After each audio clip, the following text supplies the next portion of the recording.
Hello and welcome to this second episode of our podcast Hope and the City. My name is Rob and I'm here with Emma. And in this second episode, we're looking at your life, Rob, your story where you found hope through a particularly difficult time in your childhood and later on with anxiety and ADHD and struggles with mental health, and then which led on to addiction and problems around that as well. And the way that you looked for hope in situations in life, hoping that it would anaesthetise the pain, and actually where that took you and how you found real hope. Yeah, so if this brings up anything for you, as we said last week, perhaps more questions than answers, please feel free to interact with us. You can email us at hope@crplymouth.co.uk, and we're on all the socials as well at Hope and the City. But we hope you enjoyed this episode.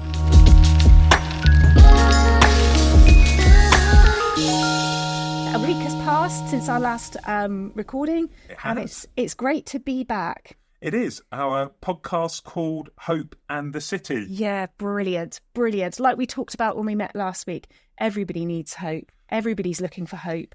And we were talking about what hope is. We talked a little bit about my story, which was my son James, who'd had cancer a couple of years ago and passed away in 2022, and where I found hope in that place. So, it was just such an honour to be able to share that story again.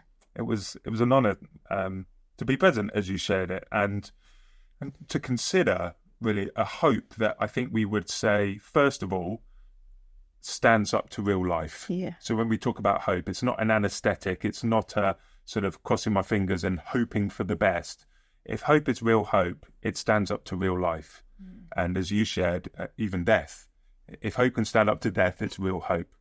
I think the other thing that came out for me from what you said was that we don't hope for what we've got, we hope for something better. Yeah. And, you shared, I think really bravely, but hopefully that despite everything you went through with James, you still hold a hope in your heart today, despite the fact that the worst happened. Yeah. But you hold a hope today because you know he's in a better place. So we hope for something better. Is that fair to say? Yeah. I mean, one of the things I was just thinking about this week as we were getting ready to record again, Rob, was thinking about hope. And I looked up a few ideas about what hope means. And some of the dictionaries tell us that hope is relying on an outcome. And obviously in the case of James, it wasn't the outcome that we'd hoped for. We were hoping that he would live. So what is hope in that circumstance? And I was left thinking more about the hope that we had during James as he passed away, and in those months afterwards. It was something that went so much deeper than circumstantial hope. And that's what we want to help people with by sharing our experience. We wouldn't say we're experts. Not at all. Last week we talked about your story, and I hope we can keep coming back to it. Yeah. As I said, we're talking from our experiences. Today I want to share a bit about hope in the face of mental health difficulties. Again, we're not experts, but from my experience, I grew up as a particularly anxious child, diagnosed with ADHD, suffered from panic attacks, depression, and a lot of that all culminated for me in addiction, drink, drugs. And I think these are issues like grief, which is the 100% statistic. We're all going to have to stand up to death. I think actually we're not getting far from 100% if we're talking about issues of mental health and addiction, whether people listening suffer from it themselves or someone very close to them suffers from it. I think this is something that's pretty universal. Yeah. I did nursing before I had children.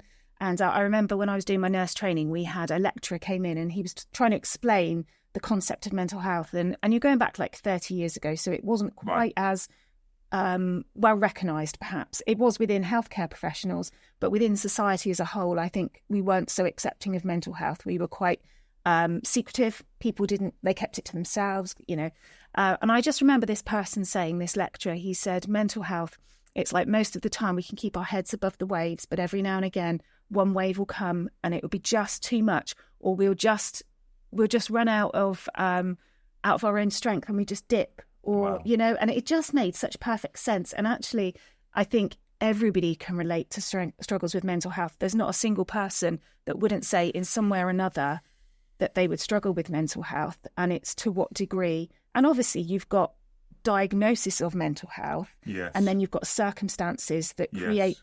that cause people to feel low in mood and call themselves depressed or low or sad or whatever else. Yeah. Overwhelmed even. I mean, That's a big one. Overwhelmed. We've Anxious. all felt overwhelmed and anxious. And that can be a background thing, as you say, like that just always seems to be there, or it can be tied to a circumstance. I think for me, my anxiety goes back so far that I would say it's almost a condition that I had growing up. It was just my human condition. Yeah, yeah.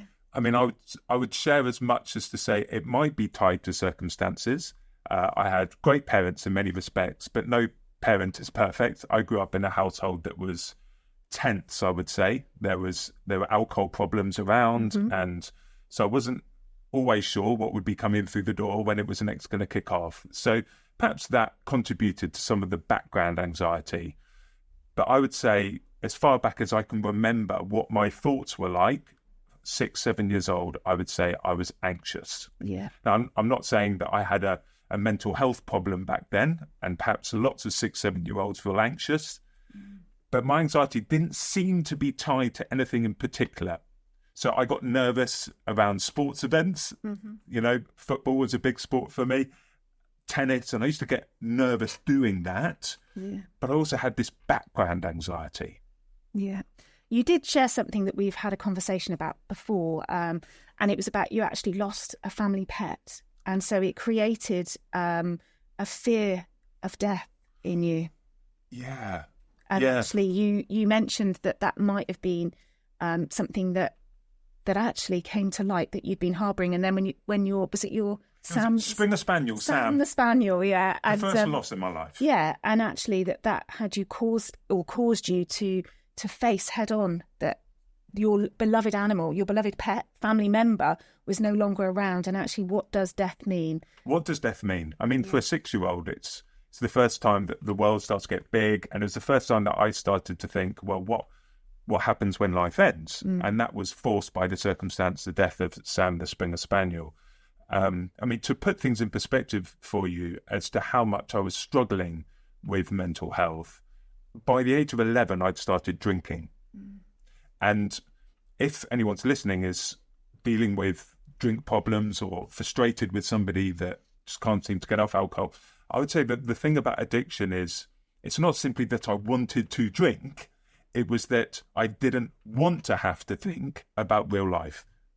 I didn't want to have to face life on life's terms. And I think from the age of 6 onwards, when I first started to lose things like pets, or school got a bit scarier, or I was worried that I might not measure up, or I might not be as popular as I'd hoped, then alcohol was a solution. Yeah. So alcohol, it wasn't that I was looking for a problem, wasn't looking to get drunk and to be stupid and all the things that can come with drink and drugs. I was just looking for a way of dealing with the feelings that I had. And I think when I was younger, that was just distractions in other ways. So I'd always have lots of little fads. You know, for a few months, I'd be obsessed about particular things. I think that's a trait of ADHD, actually. They say hyperfocus. I'd go deep, really big on football, or then it would be the next thing, then the next thing. Yeah. But go on. Yeah, so you mentioned you got into drink at a very young age, at the age of 11. Do you think it sort of, in some way, kind of took the edge off things, so to speak? So it kind of anaesthetised to those anxieties. So give you like a false confidence almost, you know what I mean? That kind of, it bolsters you. And for that time, you feel a bit more like the person you want to be rather than perhaps the person that you are. I think that's exactly what it was. And I mean, I didn't start drinking every day from 11 years old. That was just the first time I got drunk, and I got absolutely hammered, puking up for at least the whole night and most of the next day. But it was, as you say, it was a way that I could be the person that in my dreams I hoped I could be. But also a way that I could be carefree. I had some peace from some of the anxiety and the things that, you know, I've touched on there. So it wasn't a problem. Wasn't a problem every day.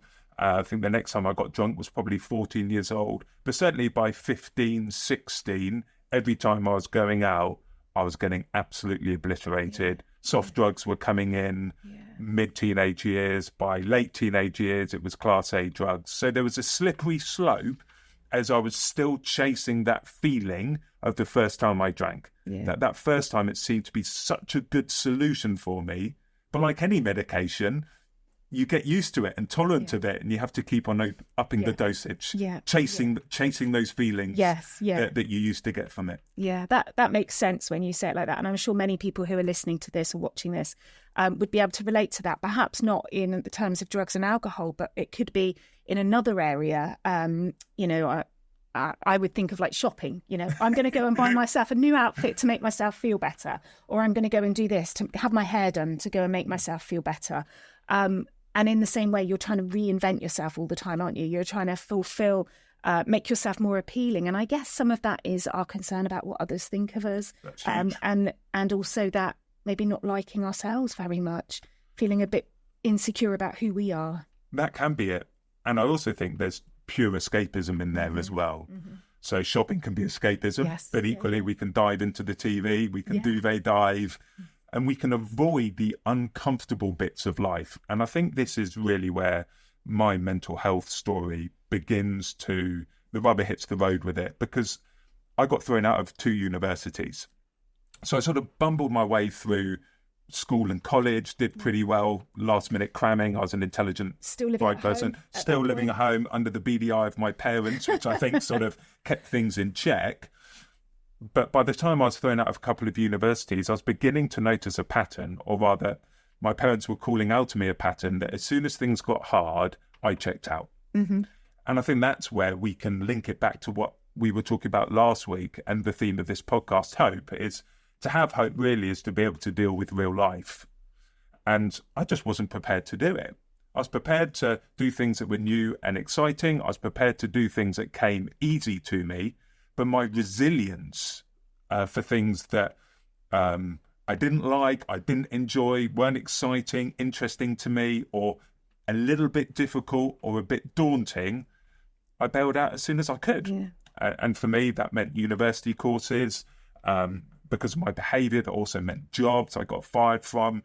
So really by 21, 22, I closed the door on many opportunities that I'd had when I was younger.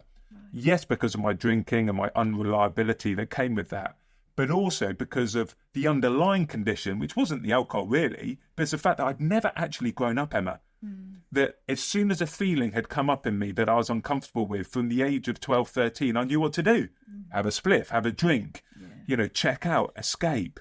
So you're not building in that resilience. You're checking out, you're avoiding it. And difficult times come, don't they? There's always difficult times as well. We don't go through life without having struggles, and it's in that finding ways to develop hope, isn't there? So tell us a bit about, you had this extravagant lifestyle. Did you say you were living in London at that point? Yeah, so I'm from the southeast. I was bumbling around the southeast, living in various places. Eventually bought a nice apartment in Henley, just outside London. I've effectively fallen into an industry that I was able to make good money in without putting in much work. It was a sales job. We ran a recruitment company, ran it from home. I was my own boss. I could work where I wanted to. It was money for old jam, really. So the money then got ploughed into, obviously, drugs and partying, but Porsches and Lotuses and all the things I thought would make me happy. My next fads, if you like, that escapism. And to those looking on, it probably looked like you had it all. Well, that's really interesting, isn't it, Emma? Because one of the things we've talked about, I think, is being honest. What we want this podcast to be is an honest account of how things can be. And I wore a mask for years. Really? So I think this disconnect between what we know or hope people think of us to what we really know about ourselves, that the wider that gap grows, your self-esteem goes through the floor. I mean, I wouldn't have used words like I hate myself, but if someone had asked me, how do you view yourself? I wasn't in a good place. I mean, the panic attacks started from 22, and when they first arrived, they're terrifying if you don't know what they are. You think you're going to die. We used that expression last week. What's the worst that can happen? It was when these panic attacks start, you think the worst is going to happen, regardless of any circumstances in your life. And then really my response to that was, I went on to medication for a bit, which great to talk to doctors and things, but no one really knew me. I never really opened up to other people about what was going on. I think I've been a pretty private individual from a very young age. Yeah. So what happened then, Rob? So what happened to change? Because most people will be aware now that you're actually working in the churches here in Plymouth, and you're quite well known out and about on some of the housing areas within Plymouth. And so they see you now and be like, "Really? I can't believe that." So what changed? What happened? Well, I hit rock bottom when I was about 25 years old, and it's interesting, isn't it, that. What is rock bottom? I was just thinking, is saying that. Describe to us what rock bottom was, because for one person, it would be something entirely different. I can't go on. I know I said that a number of times. Things have got to change. Resolution. Yeah, I had lots of resolutions, but never made a real decision, because by that point, and this is where, when we talk about hope, where life gets really scary, is when you really don't trust yourself. Last week we used that expression, "You've got this," and we say that to each other to cheer each other on, and that's a good thing. But if anyone had said to me, "You've got this," when I was 24, 25, it would have just made me feel even worse, because deep down I just thought, what, me? I'm a failure. I'm just messing up my life. So, and that feeling worse as well, then, I guess, then requires more anaesthetism, doesn't it? More kind of numbing of pain, because as you were saying about that gap growing bigger and bigger between who people think you are and who you know yourself to be. And actually, when people are saying that, that's getting bigger, and that pain is just more uncomfortable, I guess. It is. And I'm reflecting on that in today's society, because one of the great changes in the world, I think, and living in Plymouth, is that people are much more open about mental health things now than they were then. But I do worry sometimes that we've almost gone so far the other way that we're honest about it. We talk about it all the time, but really, where's the progress coming from as well? And it can become a bit of a label, a bit of a, we can say, I've got mental health difficulties, and that explains everything. It will always explain me for the rest of my life. Because I've got mental health difficulties, I can't do this, I can't do that. And it almost becomes a permission to check out. Now, I'm not saying that with any lack of compassion, because I know how difficult mental health problems are. But I battled on long enough, and I hit what I would call my rock bottom, in the sense that it didn't get any worse than at 25 years old, having a psychotic episode, lying on my living room floor and just screaming out, "I can't do this anymore." And as I said, I've probably said that 100 times before, but there's something about the way that I did this. It came from such a deep, visceral level. And actually, it was a supernatural experience for me, because some words came back the other way from outside me and said, "It's okay, I'm with you." And as those words sort of, not audibly, but were spoken inside me from outside, now I understand that to be the Lord, to be God, I have a faith. I was filled with a peace that I'd not had even at 6 years old. I think if it had been there, perhaps I wouldn't have taken these little side routes into alcoholism and addiction and tried so hard to be someone I really wasn't.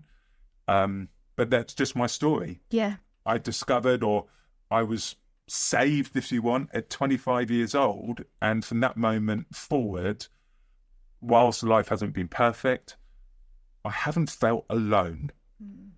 I know now that I'm doing life with, or in a relationship with, the God who made me and loves me. And that's it. Yeah. That's how it's been. Yeah. And so do you feel, often we think about that we're made. So we're created, we're made. And actually, was it that acknowledgement that you don't fall short, that you are made as you were intended to be made? That's a good question. I think I was just so relieved to have some peace that it took a long time for me to then work out what that meant, to actually understand my faith, if you like. And I know more about it now, but then it was simply an experience. It was peace, it was hope. There that things can actually get better now. And I guess why I say that is because I was being medicated quite heavily by this point for my ADHD, for depression. I now live as somebody who isn't medicated. Now, I don't say that because I don't think people need medication. I'm saying that as a testimony of the change that has happened in my life as a result of feeling like or knowing that I'm not on my own. Yeah. I think it's just that fundamental. Yeah. You know, we talk about our faith, we talk about the Bible from time to time, and one of the most common ways that God reveals himself is the God who's with us. Yeah. And I just don't think we're meant to do life alone, whether that's with other people. And now because I feel more secure in myself, I feel more able to speak more honestly about some of my difficulties, but ultimately by the God who made us, who loved us, who saved us, who wants to actually fill us with the peace. We call that the Holy Spirit, but actually puts some of himself in us. He forgives us. He gives us a fresh start. And now they're not just those resolutions I used to say. It's now an actual hope that this is the pattern that he designed, that we get to a point in our life where we realise we can't do this anymore. And it feels like the worst place to be. But I tell you what, Emma, it's actually a blessing. Yeah. I mean, there is a verse. You're a vicar, so you will probably be able to say exactly where this is from. I'm not very good at remembering exactly where it's from, but in difficulty creates endurance, and endurance creates hope. Wow. And yeah, you know, you think, and even in my story, like with James last week, my son, he passed away from cancer. Even with that, you think it was the endurance, you know, in the most difficult of times. You know, we build an endurance. There's something that builds endurance in us, and therefore hope. Wow. And yeah, I want to ask you more about that, because that sounds very consistent with my experience. I've not been through the same difficulties, but given that I used to turn away from anything that looked uncomfortable or difficult, now, whilst I don't go looking for difficulties and sufferings, I would agree with that. My testimony is that by facing them, by going through them, I build a confidence, not a self-confidence, but because I now believe that my life is on a track, that ultimately God is caring for me and he's leading me on. It's like a shepherd and a sheep. I think that's just some of the best language that Jesus uses, is that he knows what's coming round the corner. So whilst it might be a surprise to me, it's not a surprise to him. And therefore, if he's put it on my plate, I can be, and he knows me better than I know myself. That gives me confidence or hope that I can go through it. And then when I go through something that before I would have just checked out from or run away from, I've then got some experience of it to say, we got through that. I got through that. And then that begins to develop your character. And that's the verse you think your suffering produces perseverance, which produces character, which produces hope. Because as we change, or, you know, I'm not perfect, but I believe I've changed over the years. And a big part of it is resilience. We face up to things, our character is formed. And if we are different, our hope changes.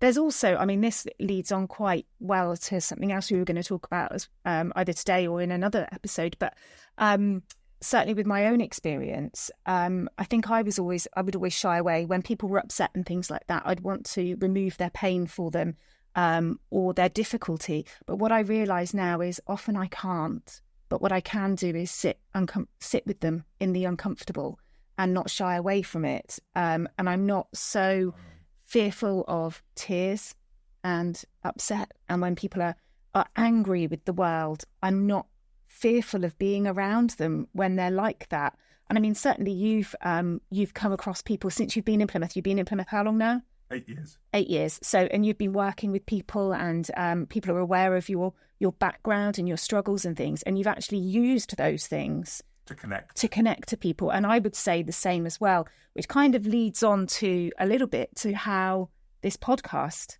got started as well, doesn't it? I don't know even really where to begin with the story, but I guess last year I did a life story here on Cross Rhythms. I did an interview with Dave, and it was about the story of James. And one of the comments I just made within that conversation was, I really want to use my experience to help other people. Wow. And that's where that left, and that was the end of it. And then later in the year, Dave contacted me and said, do you know, I've been thinking, he said, that hasn't quite left me. He said, I'd like to do something more with that. And then we were set to maybe to have conversations about talking or doing a podcast about hope or whatever. And I'm trying to think, was it then that I saw you? I think my mum was taken very ill. I mentioned last week that my mum had passed away earlier this year. And in that time, obviously I've been praying for my mum for years. And I'd say she was a believer, but not a Christian. So she would have said she was a C of E, which is what a lot of people call themselves, don't they? And I'd have said she was open to things, but also quite shut down. So whenever I mentioned my own faith, she wasn't really very interested at all. And so years and years had gone by, and she'd always be interested, and she'd be at church high days and holidays and, that kind of thing. And then she found out she had cancer, and she had a very short prognosis. And it was in that time that I was having conversations with Mum. And one of the things she said is, I'm not religious, but I'd like to know what happens afterwards. And I think about her impending death. Yes, yeah. Wow. She's like, what? She was the last few days at that point, wasn't she? Yeah, she was. But by that not coincidence, but coincidence, we actually had another family member. So you and I are related, aren't we? You're first cousin to my husband. Yeah, and I took the funeral of your sister-in-law's husband. Oh, this is sounding very Plymouth now. But basically, another family member. His mother passed away. Yes, you were at the funeral, and your mother was streaming in to the funeral service the day after. She finally reached out to you and said, I'm not, I'd really like to know where I'm going. And I wouldn't say, I'm totally there yet. Yeah. But her phrase was, I'm not religious, but. And then you and I didn't speak until after the service, the funeral service. And it was only when we were having our, tea and sandwiches afterwards that during the service, the actual words you said were, I met a guy. I'll let you tell the next bit.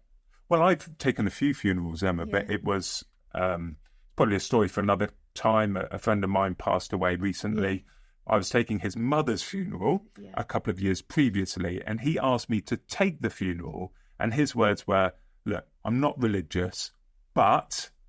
And then he went on to say, but we'd like there to be some hope. Yes. So we'd like you to take it. Yeah. And I know that you knew my mum, etc. So you wanted there to be a relational element as well. Yeah. So I was recounting that at this funeral. And I think your mum was streaming the funeral and going, I said those words last night. And there was this connection point. Yeah. And then over the next few days, you ended up having some wonderful conversations with your mother. Yeah. She wanted to know what would come next. And, we talked about what heaven would be like. And I talked about that there's a room being prepared for her. So I just had this picture of there being a guest room just being prepared for her in heaven. And so I shared that with my mum, and my mum was like, but how do I get there? And I said, well, Mum, you gotta submit to Jesus. And she did. And then she died literally 36 hours after that. So, and the conversation we'd had was literally, I think, 2 days before Mum died. I think that was like the Wednesday, and then Mum died on the Friday morning. So it was just there was just something about all of what happened then. So then we carry on, we go back to our lives, you and I, doing our separate things, doing our different things. And then it was only, about a month ago, I think you were meeting with Dave here from the studio. Yeah, and I said, I had an idea for a podcast. And he said, I've just met a lady who's had an idea for a podcast. He had no idea we were related. A week later, we're in the recording studio trying our hand at this podcast, however it went. Doing our first one. Amazing, would you like to do it together? And I was like, absolutely. So here we are talking about the opportunity to share hope, really. And I guess with, going back to you and I'm not religious, but, and with my mum, I'm not religious, but it was just people seeking hope. It's people seeking hope. And the one other word I put in there is faith. So if you come back to my story, I did go to church occasionally when I was younger, and we were, a Christian family in that sense. But I didn't pray. I wouldn't say I had a relationship with God. I wouldn't say I knew God as Father. I wouldn't say that I knew his son Jesus who died for me. So I had the right to be forgiven, to have a fresh start. I thought I was a scum of the earth. To be honest with you, I've now realised that's sort of the point. But what's so wonderful is that faith is something that anybody can have. And it's not a self-reliance. So my hope really, and the thing that, I still have ADHD, but I don't have anxiety. I'm not crippled by anxiety. I don't duck away from decisions, hard conversations. I walk through life in a way that I never thought I could, let alone the fact that I do it without, getting hammered, having drugs, and in my case, even medication, which I only share because that's my testimony of what can be possible, that level of transformation, is I have a faith, which is ultimately, I'm not meant to do this life alone. So when people say to me now, Rob, I've really hit the buffers, Rob, I can't go on anymore, the thought that goes through my head, and sometimes I tell them, is, I'm not surprised, mate, because everything in culture today, we just cut God out of our conversations. We cut God out of our schools. We cut God out of our politics. And I think that whether we recognise it or not, in the back of our minds, it's made us all feel so alone. Yes. It sounds a bit morbid, but again, hope is only hope if it stands up to real life. The motto over the city of Plymouth is, the name of the Lord is a strong tower. Yeah. That's the motto of our city. Talk about hope in the city. You drive over the Tamar Bridge, there's a coat of arms, and it says it in Latin. I'm not that clever, but I know that verse of scripture. It comes from the Bible. And the whole verse of it is, call on the name of the Lord. The name of the Lord is a strong tower. Those who run to it are saved. You used the word refuge when we were chatting before this podcast. He's your safe place. The place where it is on this coat of arms on the Tamar Bridge is where people jump off to take their own life. And they don't know that. And I think for me, that is what's so desperate about where we're at today, that the Lord is not far away. He's that close. Yeah. And I have a grief of the opportunity people have to take hold of hope. It doesn't cost anything. It's not, for certain people who can understand it, it's not complicated. And nobody's too far away. That's the thing, because I think sometimes people think, I'm too far gone. I'm too far away. And I'm beyond help. I'm beyond hope. I think that's just the picture, that at that point where people feel that they're at the jumping off point, going back to my thing about the rock bottom, is it can be the greatest opportunity. And I would say to anyone listening, if you feel like you're hitting rock bottom, it's a scary place. It is a crisis.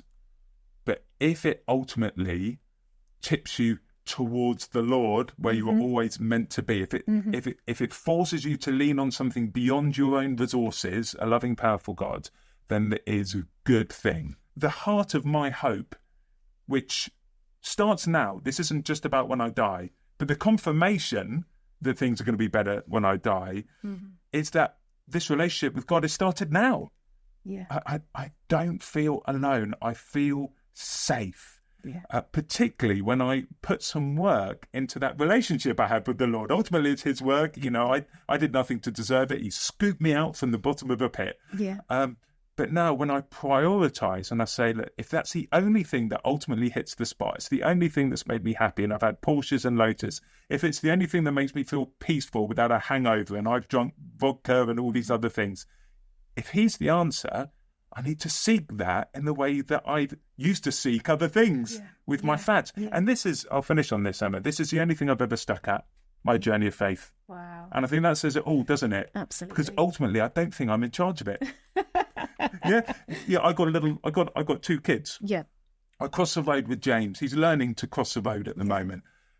I ask him to hold my hand. Yeah.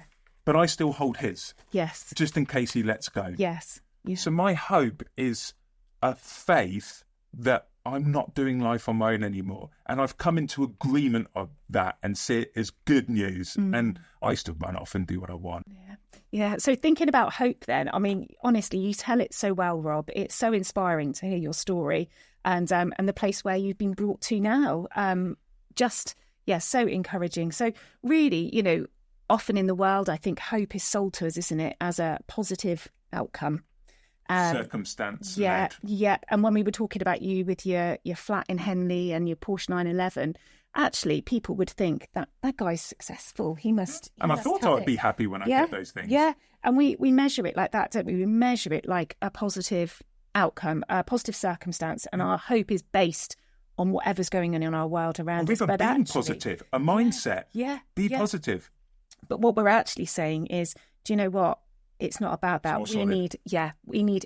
It's more of a soul experience, isn't it? This is what we're saying. Connects deep. It holds you. It's an anchor. Yes, and it's an anchor. It's an anchor, and it's a refuge, and it's a safe place to go. And this is how we're trying to explain hope and the hope that we've done. Because actually, when I think about James and my story there, if you looked at the circumstances, James died, and if that my hope was that he was going to live, and it was, I wanted James to live, but actually when he died, the hope was still there that there's something more. And we talked about that last week, didn't we? And I talked about it a lot in the story that I did with Dave last year, which I think is still available on YouTube. On the Gosfordham's website. So if anyone wants to go back to that. But I talked about there was hope afterwards. And while we had the grief and the upset around losing James, which was just completely, I was bowled over by it. It was just a very, very sad and emotionally difficult time. But in that, there was the hope. So I think, hope is something different than what the world describes it as. True hope, like true hope, is something different than what the world would have us think it is.